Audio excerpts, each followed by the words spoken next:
নমস্কাৰ, প্ৰণতি ডায়েৰীৰ প্ৰণতি আখললৈ আপোনালোক সকলোকে স্বাগতম জনাইছোঁ এটা নতুন ৰেচিপি লৈ। মিছা মাছৰ গ্ৰেভি ৰেচিপি। মিছা মাছখিনি ধুনীয়াকৈ ধুই চাফা কৰি লৈছোঁ, হালধি সানি লৈছোঁ। বেলেগ মাছ কেইটামানো আছে লগত, সেইকেইটাও দি দিছোঁ। বিলাহী কাটি লৈছোঁ, ডাঙৰ ডাঙৰ চাইজৰ দুটা, পিঁয়াজ, জালুকৰ গুড়ি, জিৰা গুড়ি, ধনিয়া গুড়ি, পাঁচফোৰণ অলপমান, শুকান জলকীয়া কেইটামান, তেজপাত আৰু গৰম মছলা আধা চামুচমান। এতিয়া পেনখন গৰম কৰি তাত অলপ তেল দিছোঁ। মিঠাতেলো দিব পাৰে, ৰিফাইন তেলো দিব পাৰে।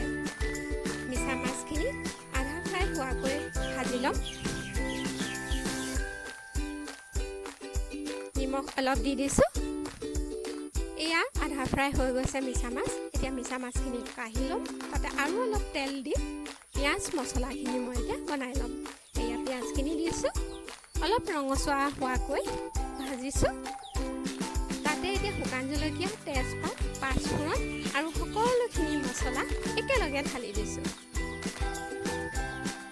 অলপ সময় ভাজিছোঁ আৰু অলপ হালধি গুড়িও দি দিছোঁ। হালধি গুড়ি দিছোঁ।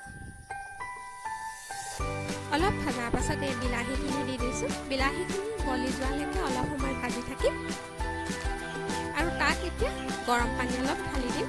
ৰং হ'বৰ বাবে কাশ্মীৰ মিৰ্চা অলপ দি দিছোঁ। গৰম পানী ঢালি দিছোঁ, মই দেখাবলৈ নহয়, এগিলাচ ঢালিছোঁ আৰু অলপ সময় ঢাকি ৰাখিম। ইয়াত ঢাকিছোঁ 10 মিনিটমান সময় প্ৰায়। গ্ৰেভিটো ডাঠ হৈ আহিছে। ইয়াতে এতিয়া ফ্ৰাই কৰা মাছখিনি দি দিছোঁ। গ্ৰেভিটো বেছি শুকান হৈ গৈছে আৰু সেইবাবে মই আৰু অলপ গৰম পানী দি দিছোঁ। আপোনালোকে ডাঠ গ্ৰেভি খাই ভাল পালে নিদিলেও হয়। মই দি দিছোঁ আৰু 10 মিনিটমান সময় এনেকৈ ৰাখি দিম। তাৰপাছত আমাৰ মিছা মাছৰ গ্ৰেভি ৰেডি হৈ গৈছে। মিছা মাছ খাই বেয়া পোৱা মানুহ হয়তো খুবেই কম, আপোনালোকে